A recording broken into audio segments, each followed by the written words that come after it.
That's very strange. Please, thank you for your enthusiasm. Thank you for your enthusiasm. If we could get on with the show. Thank you. Given how firmly I believe in affirmative action in my bedroom, that's a very strange allegation, madam.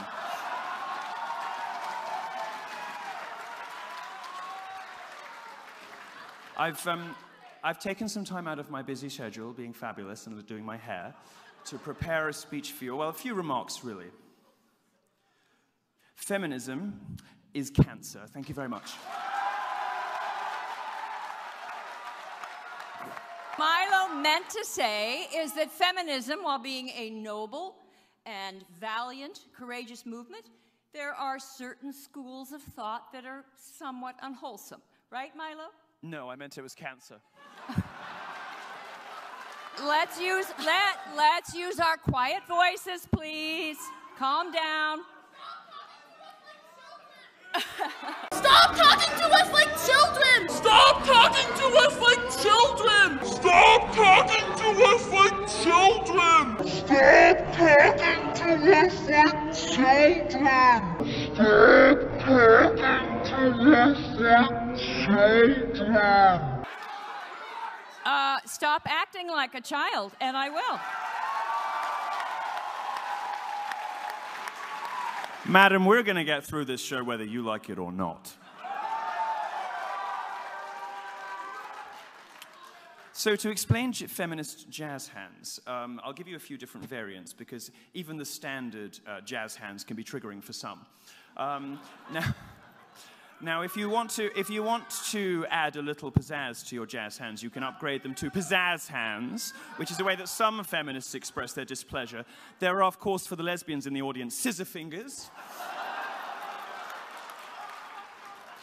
And if you feel particularly excited on any given occasion, you can use sizzle fingers, which I like to do something like this.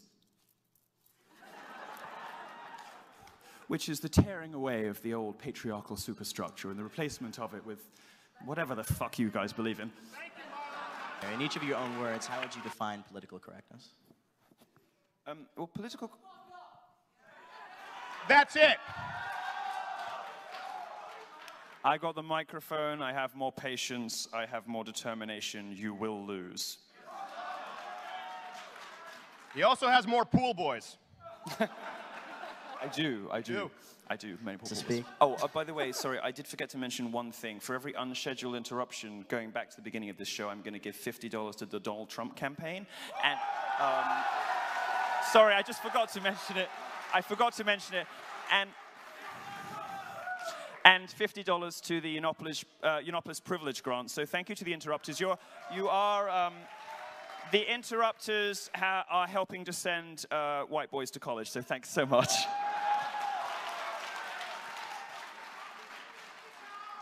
And you will continue to send more boys to college the longer you speak.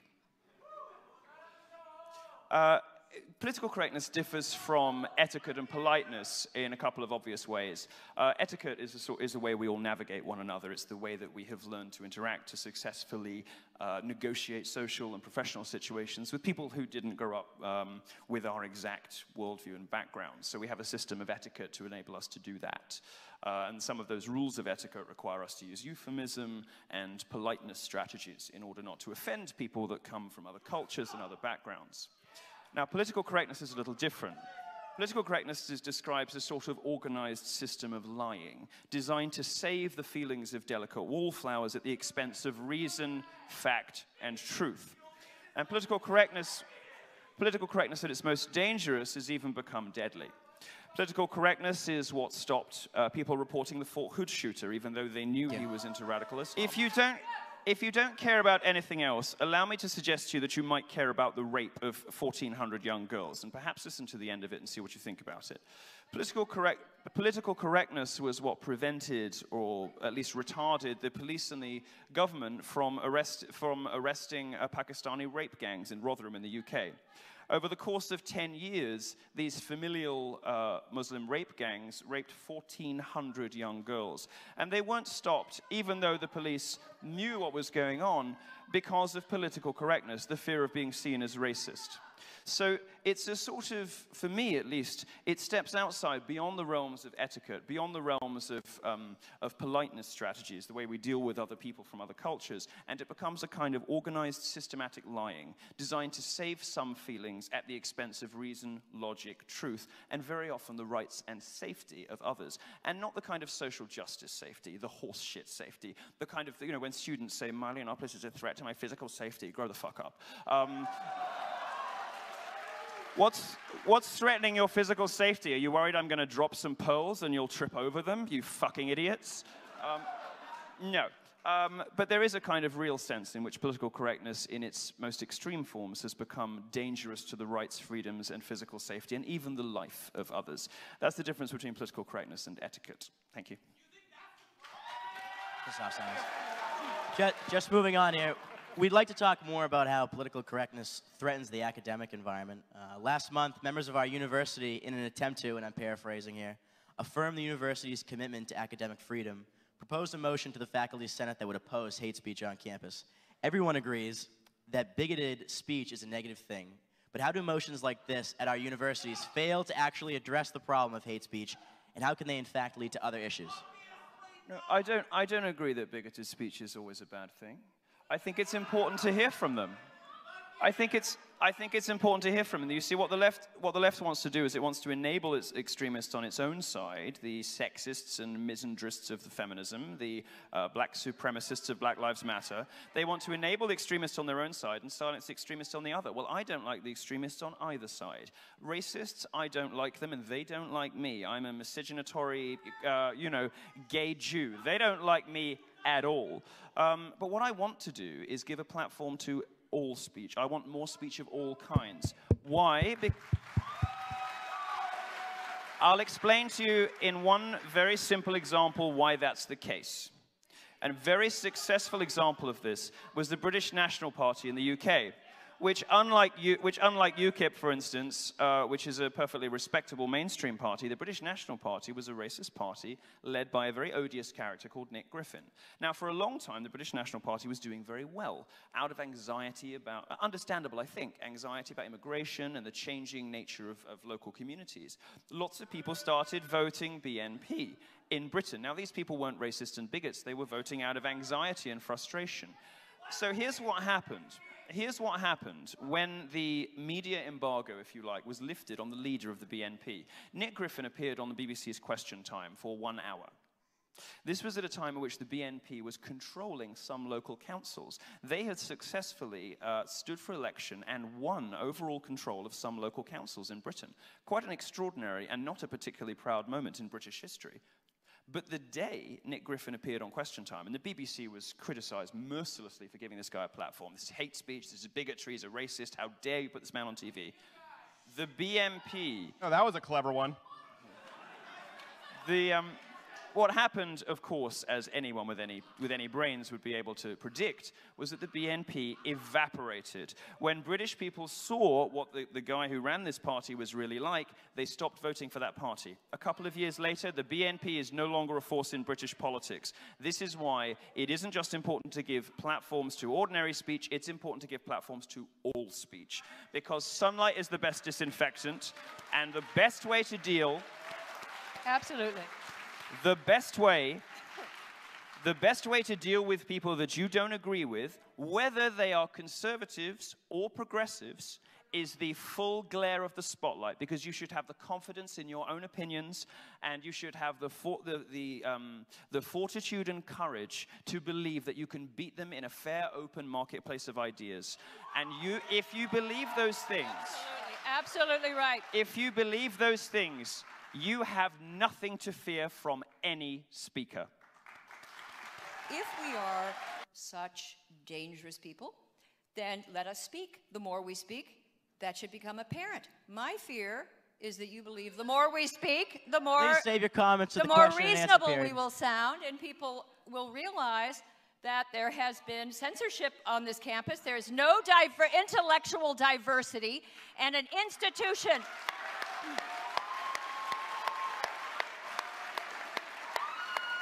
If an institution of higher learning if like this, a great university like this, if it changes its mission from intellectual inquiry to safety and making people feel comfortable, it will lose its reason for being. Since the time of Socrates,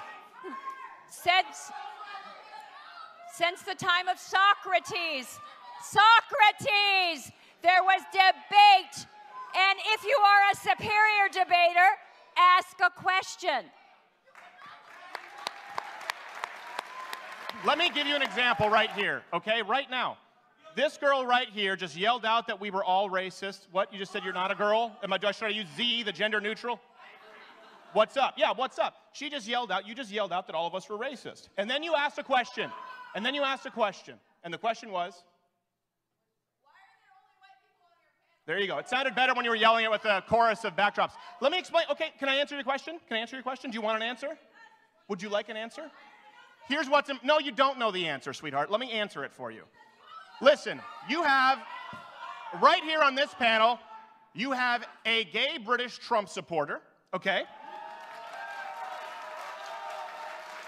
You have a lifelong registered Democrat, open feminist, who's not a third-wave feminist, and you have a French-Canadian Christian conservative.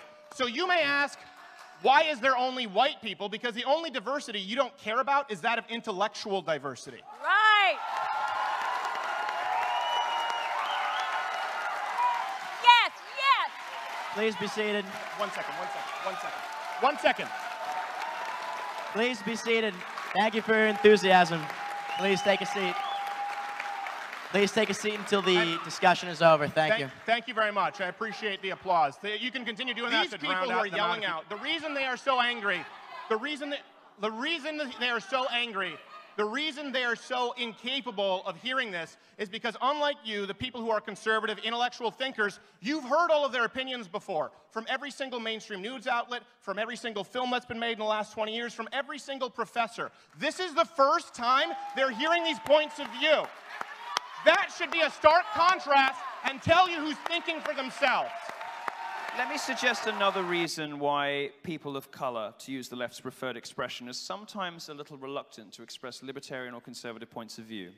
And I'll tell you something that happened to me at American University a few days ago. Guy lined up for the Q&A very politely, black guy. He said, I was physically threatened by Black Lives Matter on my way in here. Just for coming to hear you speak. And if you don't believe me, it's on camera. He was... Wait, hold on. Did she just change your mind? What? Did she just change your mind? I think I felt a shift because she yelled shit out. Yes, she interrupted me with a bogus buzzword, I'm convinced. And what he said to me was, what do I say? What do I say to black people who have bought into this nonsense when I just want to go about my business listening to a talk? And I said to him, well, they are guilty of the worst kind of racism. They're guilty of the kind of racism they're guilty of the kind of racism that suggests all black people must think alike. They're guilty of the kind of racism that suggests that all black people must think the same. They're just in the same way that people who have problems with me being a gay conservative are guilty of a sort of homophobia, a real homophobia, which actually does delegitimize and belittle a particular group and sort of put them in a box.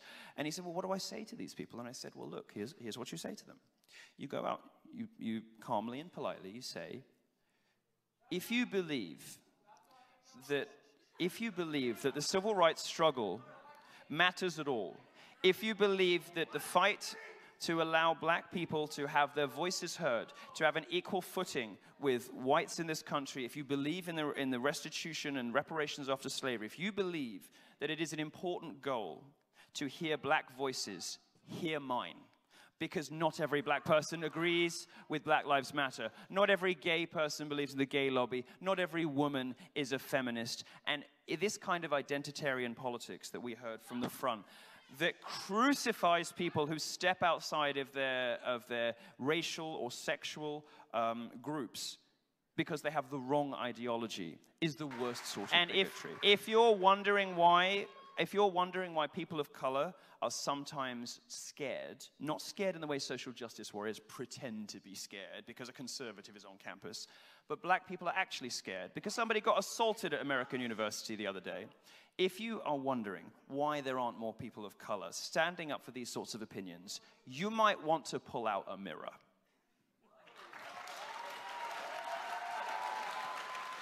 Let's talk about the gender pay gap.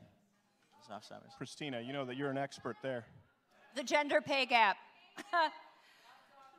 By the way... Hey, you know what? You could learn something from a real lady for once.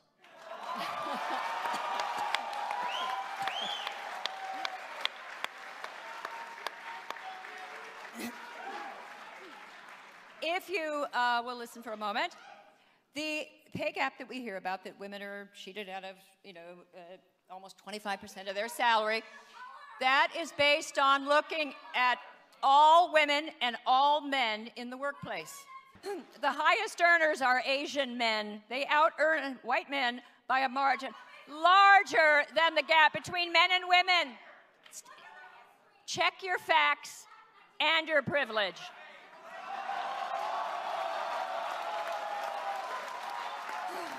The wage gap is simply you take all the men and all the women and you average. It doesn't take into account what did they study in college, what sort of job do they have, how many hours do they work, pay work.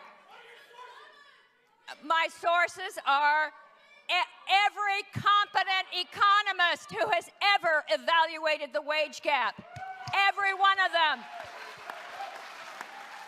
One last thing.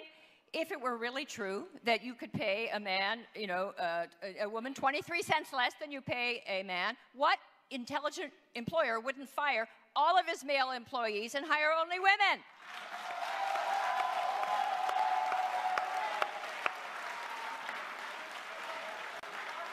It's not true. Anybody who believes it's true hasn't done their research. And if all women who came into my office, I employ 5 people, acted like you, I'd probably pay them less too. I mean, this does present an opportunity the more unscrupulous. So many women believe this lie is true. It does make it cheaper to employ them. No, I mean, I'm kidding, obviously. And they should not major in, you should major in economics or petroleum engineering, not feminist dance therapy. But just to make an observation, I'm a third of the way through into a 66 college tour, and I am in a position to make a couple of generalizations and observations. I am stunned by the indecorousness, rudeness, and plain lack of courtesy and respect shown to respected speakers by the left, and I see nothing even remotely comparable on the libertarian side or on the conservative side. The level of rudeness shown to your fellow audience members and to respected professors is so shocking to me. And it is not, look, I go on Twitter and I do polls that say, would you rather your child had A, feminism, or B, cancer? Now, in the case of that poll, 22,000 people voted, and they voted in favor of cancer, 55-45. I had people writing to me saying, my mum just died of cancer, and I still voted cancer. I had people come to me saying, I'm a 2-time cancer survivor, and I still voted cancer. So I can understand why you might want to come and be rude to me, because I can take it, and I'm a provocateur, and I'm not going to do what you do, which is cry the victim afterwards. What I don't understand, and I have never understood, is the level of outright rudeness displayed to a classy lady who is coming here with facts and evidence to challenge your sloppy thinking. I've never understood it, and it speaks so poorly of you. And I just got a word of warning before I pass back. This is the year, just one word of warning for you guys. This is the year the public starts to see these videos. My college tour is penetrating way outside the media that is normally interested in this stuff. Your parents are going to start pulling you from college if you keep this shit up. They will not donate to these schools. Look at what has happened at Missouri. And I'll tell you something. You privileged, spoiled brats who come from nice middle-class families. Daddy pays your phone bill. Daddy bought you a car. daddy pays your college fees. Not my daddy, your daddy. Not him. He wouldn't pay your fucking fees. I wonder what's going to happen when your parents see some of this stuff. Because let me tell you, the feedback so far from my tour has been abject horror. And I'll give you one data point, and that is Missouri, which bought into the worst kind of race-baiting, hoaxing, and lying from the student body. What has happened at Missouri? I'll tell you, two things have happened at Missouri. They have lost tens of millions of dollars in alumni donations, and enrollment is down so much. Enrollment is down so much, they've had to close 2 dorms. Do you know what those dorms are called? Strength and excellence. These are the things you lose when you buy into social justice.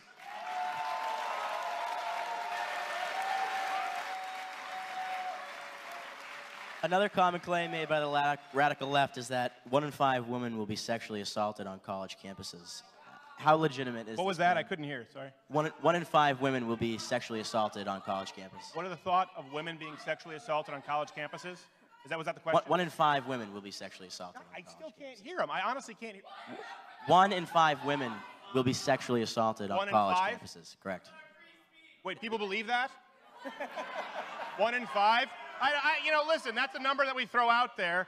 Are we talking 1 in 5 like Lena Dunham, who had regretful sex? All right? Are we talking 1 in 5 like Columbia Mattress Girl or Virginia? Are we talking Rolling Stone article? Almost every time that's... Listen, here's the reality. No man, no self-respecting man, except for single digits of a percentage point in population Earth, condone or like rape, okay?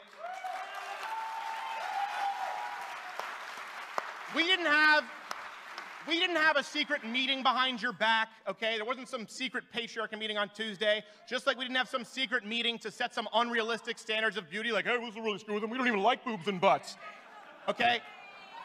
So this idea to tar and feather, well, you know what, we want to talk about that. We want to talk about sexual assault, people saying there's rape culture on campus. Well, obviously, we can point out I'm sure you'll point out the obvious in the Middle East and the real rape culture with Islam and any Islamic country. Good luck finding your 4 witnesses in a Sharia court. But you know what? You want to talk about the deck stacked against you? That's not an actual statistic.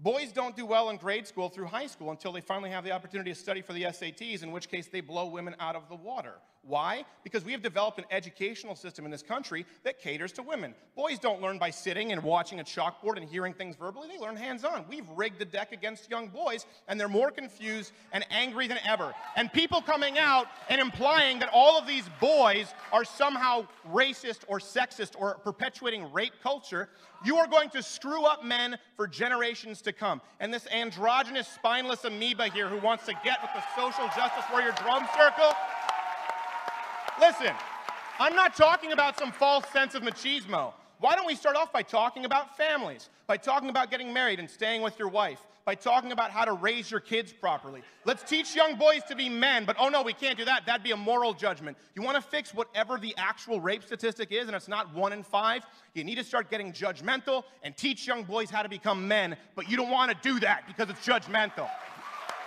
Ms. Hoff, Sommers, would you like to comment? There's a methodology you can use, and if you define sexual assault, you enlarge the meaning to encompass, you have a very vague definition, and you have a non-representative sample of people, you can get whatever result you want. And some of the sorts of women, the women that I met at this conference years ago, they already were talking about rape culture, and they wanted to document it, and these clever people in thrall to an ideology. They have spent years perfecting these methodologies.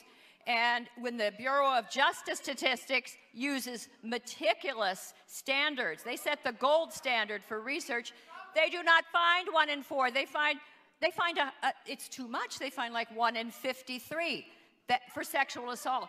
That is too much, I agree. Please sit down. But it is worlds away from 1 in 4 or 1 in 5. 1 in 4 or 1 in 5 would mean that this campus is as dangerous as the war-torn Congo, where they have rape camps. One irony here. Okay, listen.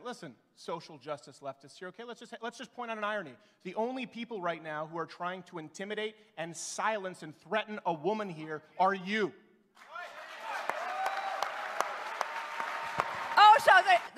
So the truth is racist. That's going to get you a long way in this world.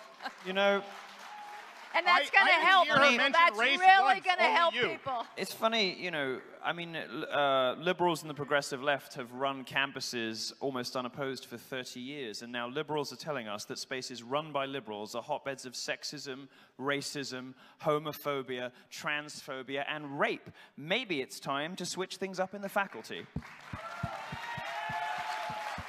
Just as, and you won't like this either, just as black communities keep voting in Democrat mayors, black communities keep voting in Democrat mayors and see their cities reduced to rubble. Maybe it's time for a Republican. This question might run foul of common courtesies, but you bring up the wage gap. I wonder, how much were each of you paid to be here, if at all? Not enough.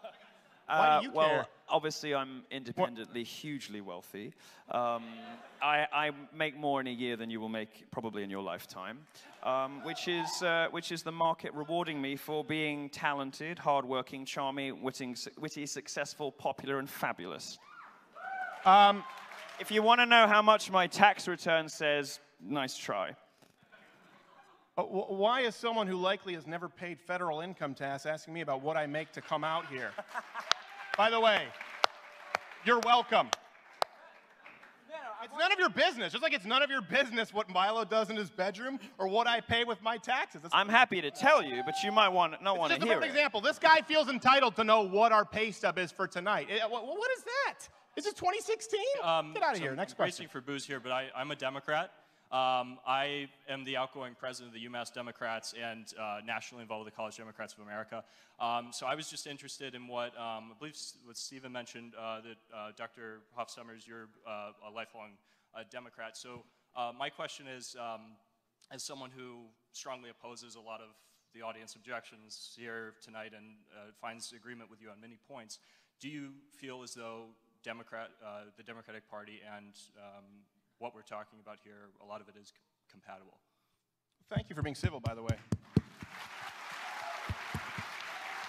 It's a sad turn of events when you have to, to thank a liberal for being polite, but that's the world we live in. I'll give you a very real liberals are polite. Well, you're all right. I'll give you a very quick answer, which is the left. In my experience, the left historically is very bad at ejecting its own worst actors. The Democrat Party has always made space for race hustlers and feminist liars. In fact, it rewards them; it doesn't punish them. The Republicans make room for some. The Republicans very rare. I mean, the Republicans make no room for racists. But Republicans make no room for anybody like that. They get ejected from public life, and there is a reason why in media all the plagiarism scandals happen on the left, because the left looks the other way, forgives and forgets, and tolerates its own worst actors. The stuff we've been talking about this evening is alive and well in the Democrat Party. Its equivalent on the far right does not exist in the Republican Party. Yep. But I just wanted to add, you interrupted a woman. He asked me a question. Oh, I'm sorry. I was silent. Was I mansplaining? You mansplained. It's probably queer-splaining, isn't it? Gay-splained. Actually, wait. Do I beat in a good you? Way. Do I beat you? Because you're a Jewish woman. Of I'm a certain age. Gay Jew. The shoulder. I think you're confusing geography. You only beat her if she puts on the hijab. Oh, you write that up in your newspaper.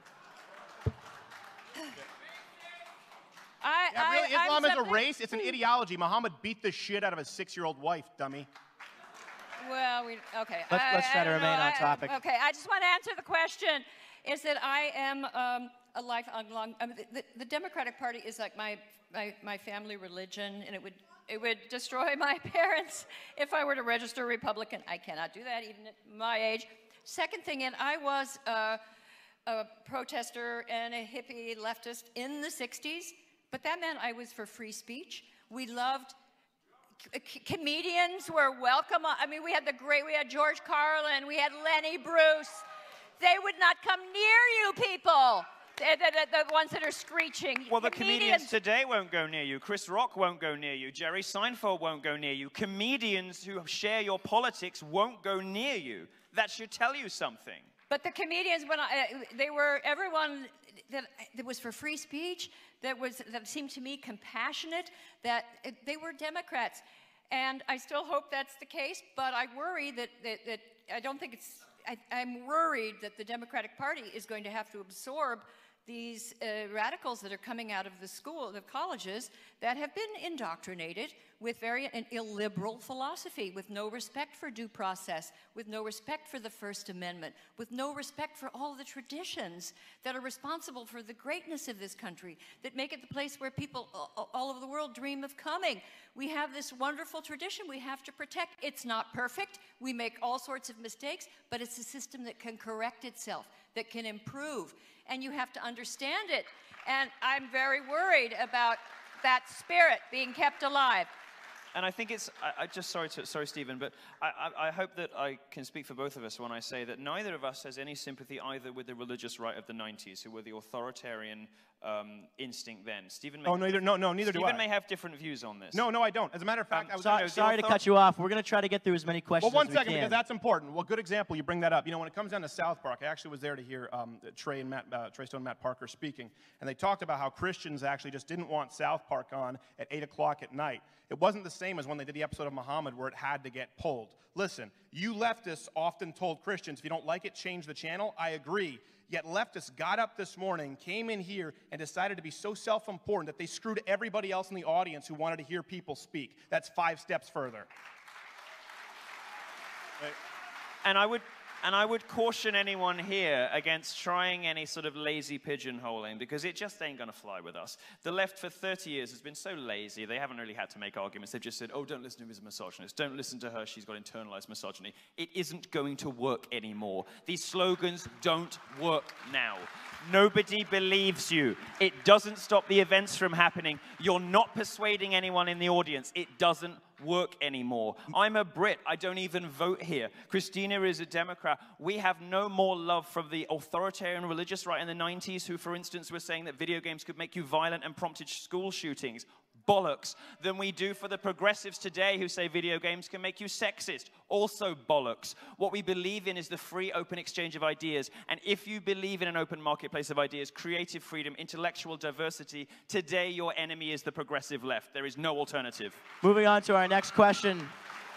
So my question for you is that in light of, Trump coming out and talking against Islam, rates of violence against Islam rising about 418% in this time period, higher than they were after 9/11, which is amazing. They're higher than after 9/11. We saw a lot of repercussions on this campus about a week ago, where some of my friends got beat up, where people got threatened over the Stop Islam. And so I'm wondering where you guys think that opinions turn into hate speech and where that line should be drawn. Well, your Muslim friends got beaten up because of chalk? Amazingly, one of my friends who's not even Muslim was defined as Muslim because he dressed a certain way, and he's changed the way he dresses now. Well, listen, nobody would ever condone beating somebody up because they dress a certain way. By the way, sometimes when I say stuff, it's a joke, okay? We used to be able to make those. Listen, if people want to talk about stopping rape culture, in the time you just took to ask that question, there were probably a dozen women who were raped in the name of Islam in the Middle East right then. And there were tons of people killed. So listen, no one is condoning violence against Islam. Obviously it's a silly litmus test as far as Donald Trump saying ban all Muslims, and it makes it hard for people like me who argue against the ideology of Islam. I think if you want to learn about the ideology of Islam, open the Quran, read 5 pages in any direction, and you will be... Yeah, we've had Muslims on my show many times. Guess what? I didn't like what they had to say. Well, that's your problem. Don't speak on my behalf. Yes, you are. I talked about the Quran. Yes, you are. No, you're not. I wasn't there for the French Revolution. I can talk about it.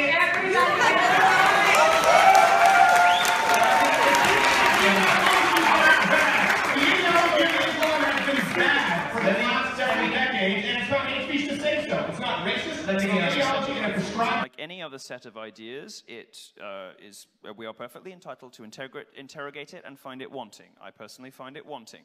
I would also like to say, as as a gay person, I am fucking terrified by mass Muslim immigration because the homophobia in the Islamic community, in the Ummah, is not restricted to terrorists. It is not restricted to ISIS. 51% of British Muslims believe that gay sex should be against the law. This is not Muslims in Syria. This is not Muslims in Raqqa. This is Muslims who live 3 streets away from me. Every other one of them believes that my lifestyle should be illegal. 39% of British Muslims believe that a woman should always obey her husband. Where the fuck are feminists on that? 25%... 25% of British Muslims believe that Sharia law should be instituted, which under certain circumstances treats a woman's... Milo, he's trying to narrow in on a question. Well, I'm going to finish. Treats a woman's testimony as worth half of a man's. The Queers for Palestine, possibly the stupidest people to walk the face of the earth, overlook the statistic that 97% of Palestinians believe that homosexuality is an unacceptable lifestyle choice. I'm not scared by terrorists, I'm scared by Islam. Moving on to our next question here. When does free speech become hate speech is the basic question, right? Yeah, that's a silly question. Hate speech is a figment of your imagination. If someone says something you don't like, you don't get to label it hate speech. That's it. No, call to action is not allowed. If I say, hey, I'm going to punch you in the face, and I do it, that's not speech. That's an action. If someone says, gosh, I really don't like your face, and it would be nice if it were punched, but I would never do it, is very different. People should be able to say what they want. If you don't like it, walk out, change the channel. We don't believe in hate speech. We answered your question. Leave. Who was beat up because of what I said? Your friend was beat up because of something that I said? That's what we call being unable to substantiate an argument, Mr. Tank Top. Get out. We have to move on to other questions. We'll take on our me, next right. question here. Shame on your delts. Put a shirt Shame on your stylist, darling. We'll take our next question right here. All right, so...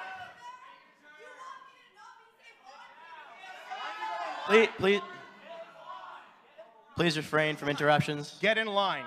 They will answer your question.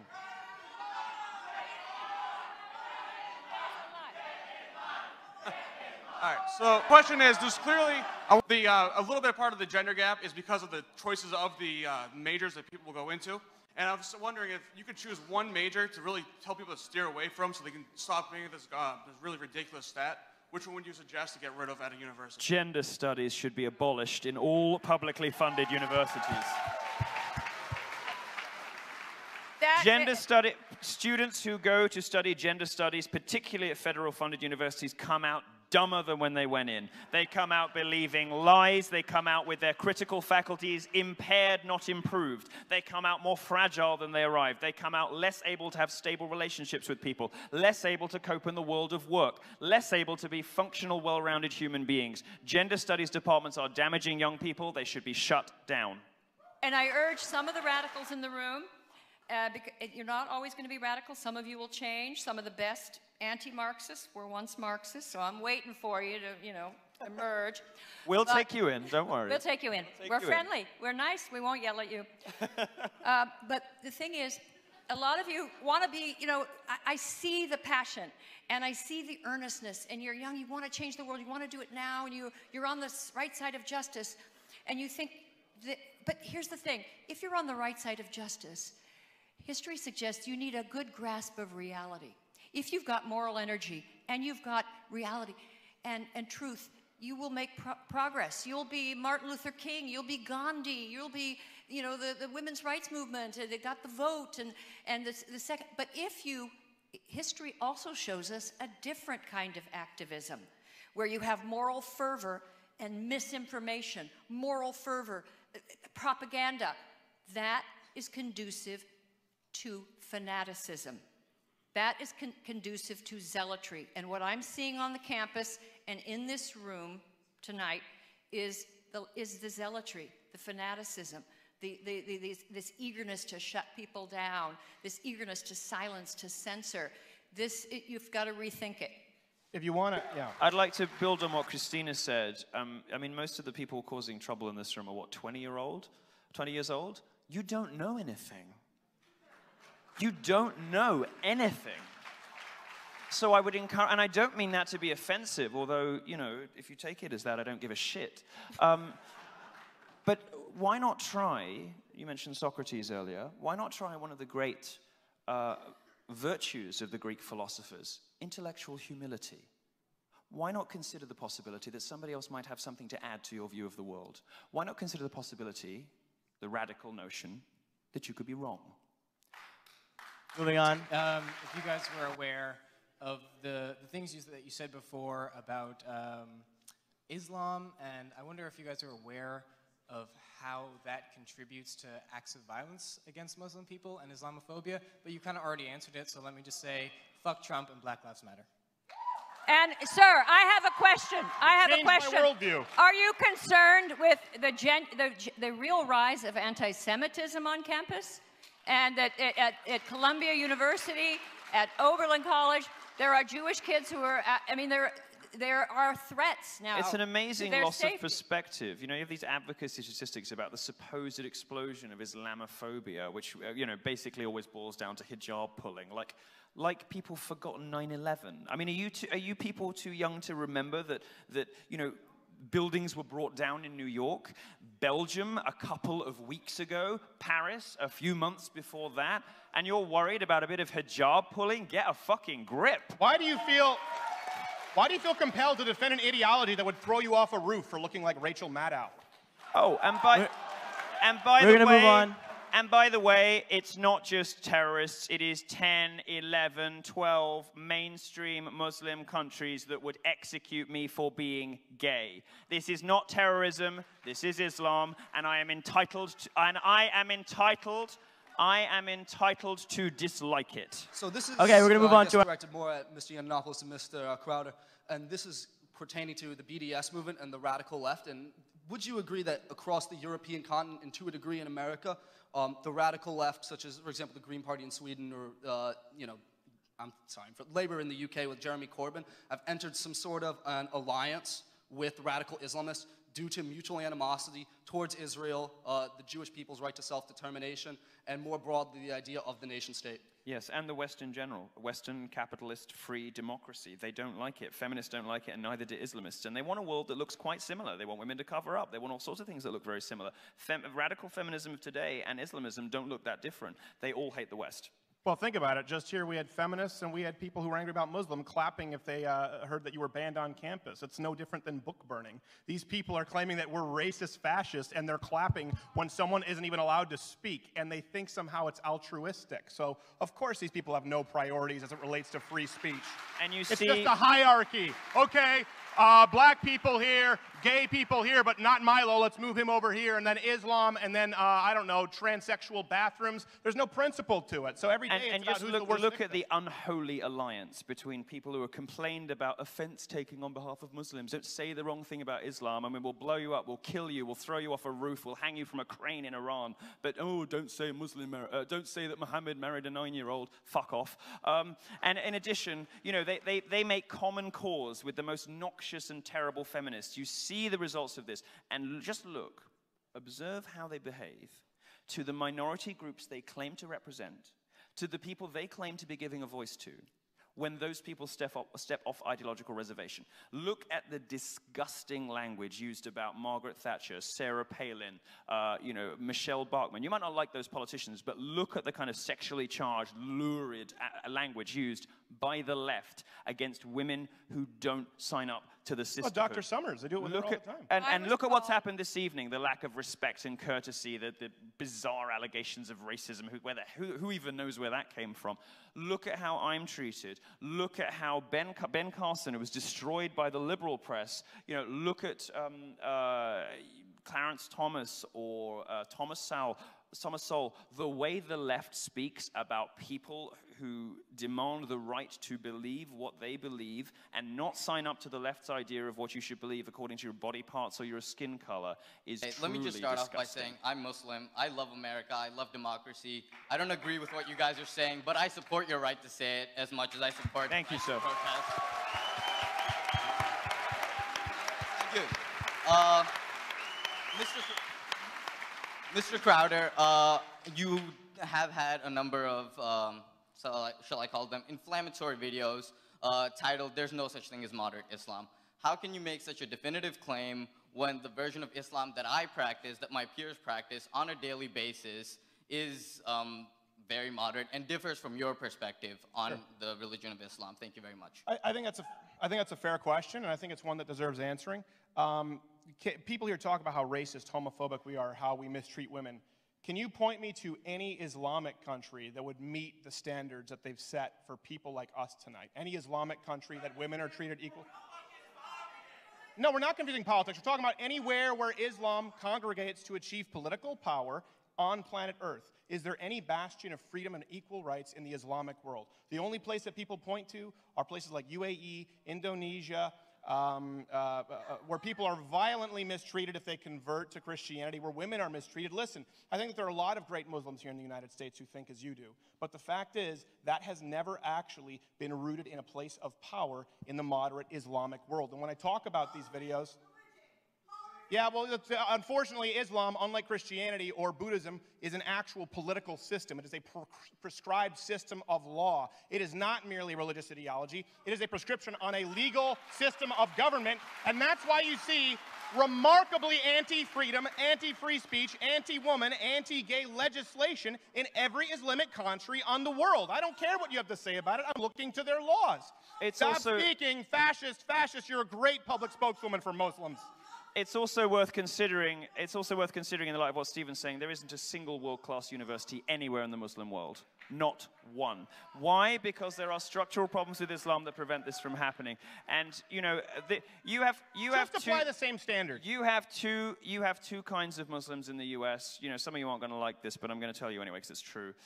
You have two kinds of Muslims in the US. You have nice, assimilated, middle-class Muslims who, let's be honest, aren't the most devout believers. They don't necessarily do namaz. So some of them don't pray 5 times a day. They drink, they smoke, they have sex outside, whatever. You know, let's just say they're cultural Muslims. Like I might be a cultural Catholic, perhaps you might say, right? These are not people who pray 5 times a day. You have these people, and you have them here because you don't border any Muslim countries. You need to take an intercontinental flight to get here, which limits the sort of people who can arrive. So you get nice, middle to upper class Muslims from nice families who are westernized and assimilated, and they're your friends. And you think, gosh, these people are saying such terrible things about Muslims, but I know so many nice Muslims, that can't be true. Well, it's because of where you are in the world, right? So you have those nice middle and upper class Muslims, and you have terrorists. That's all you have here. I don't have a problem with you. What you don't have here is what Germany has. 1.4 million Syrian refugees, or should I say migrants, who come in, commit the most appalling crimes and abuses against women, homosexuals, trans people. You've got nothing to say about that, by the way. What you don't have is a massive influx of working-class Muslim populations, and it will come, and it is coming, and when it does, you will think very differently about this.